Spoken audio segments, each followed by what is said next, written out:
on annonce assez régulièrement des conventions d'investissement qui se chiffrent à coût de milliards de dirhams dans différents secteurs d'activité. Des conventions de... Donc les Marocains et Marocains aussi, on leur dit voilà, il y a telle unité industrielle, tel investissement qui a été consenti dans tel secteur d'activité. Quand on regarde les chiffres de près, c'est une création nette d'emplois en 2024 de 82 000. C'est un secteur industriel qui n'a créé que, j'insiste bien sur que 46 000 emplois. Je rappelle que les services, vous évoquez le secteur tertiaire, le secteur des services, le secteur du commerce, à lui seul, a créé 51 000 emplois. C'est-à-dire que beaucoup plus que le secteur industriel.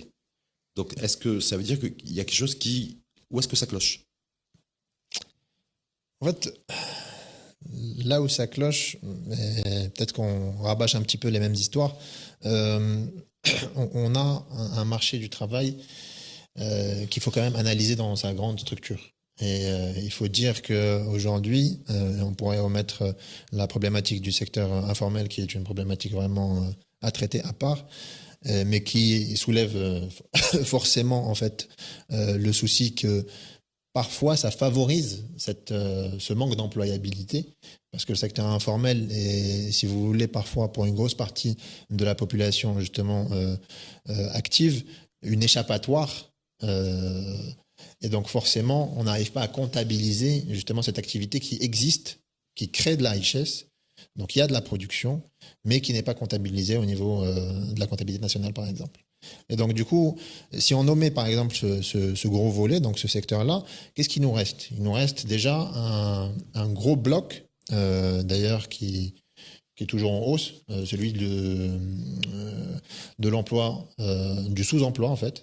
Et donc du coup, on est à peu près sur 10%, donc à peu près un peu plus d'1 million de personnes qui travaillent en sous-emploi.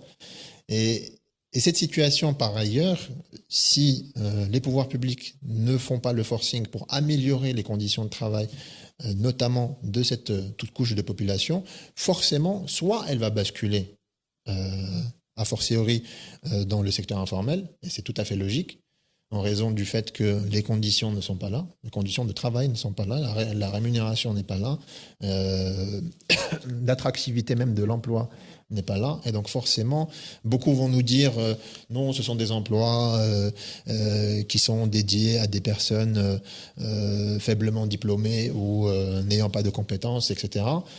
Mais quand on analyse profondément justement ces personnes, forcément, elles ne peuvent pas constituer la majorité de cette catégorie de population.